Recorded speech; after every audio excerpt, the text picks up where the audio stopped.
যে আমরা এখন ফ্যাক্টরি থেকে বেরোচ্ছি, আমরা এখন যাব ইয়া কি জানি মেজবান খাইতে। চট্টগ্রামে আসছি, চট্টগ্রামে মেজবান না খেলে কি হয়?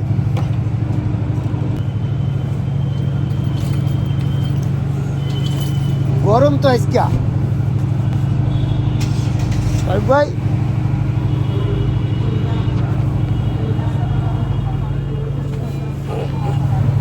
গরম আছে মোটামুটি ভালোই। এই যে আমরা এখন নৌসাদ, আমি পিছনে আছে আকিব, আমরা এখন রওনা দিয়েছি কোথায় জানি? 7 ডেজ হোটেল না, ওখানে আমরা আজকে মেজবান খাবো। গুড, চলেন। আরে কিসের মেজবান? মেজবান, মেজবান হাইলে আইউন ও মুখস্থ করছি এই নাম। এই যে আমরা এখন চলে এসেছি 7 ডেজ। এই যে 7 ডেজের এই দোতলায় যে এই যে রেস্টুরেন্টটা, এখানে আমরা আজকে আসলে মেজবানটা আমরা এখানে খাবো। চলুন, এই সিঁড়ি দিয়ে দোতলায় উঠতে হবে। এটা 3 তলা পর্যন্ত রেস্টুরেন্টটা, কিন্তু আমরা দোতলায়।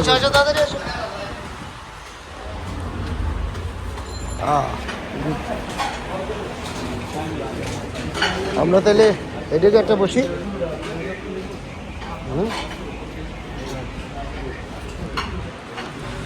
রেস্টুরেন্টটা মোটামুটি অনেক বড়ই আছে, এখানে অনেক লোক একত্রে বসে আসলে লাঞ্চ ডিনার করতে পারবে।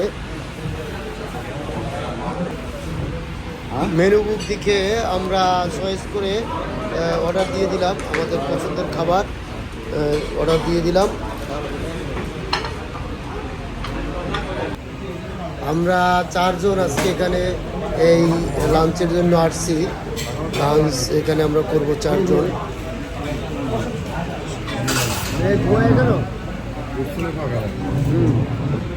আমার কিছুক্ষণ পরেই আমাদের খাবার চলে আসলো, তো আমরা এখন সবাই মিলে এই খাবারটা খাচ্ছি। তো আমি আসছি হলো ঢাকার থেকে, আর এরা চট্টগ্রামের লোকজন। তো আজকে সবাই মিলে এখানে আমরা মেজবান খাইতে আসছি। তো দেখুন,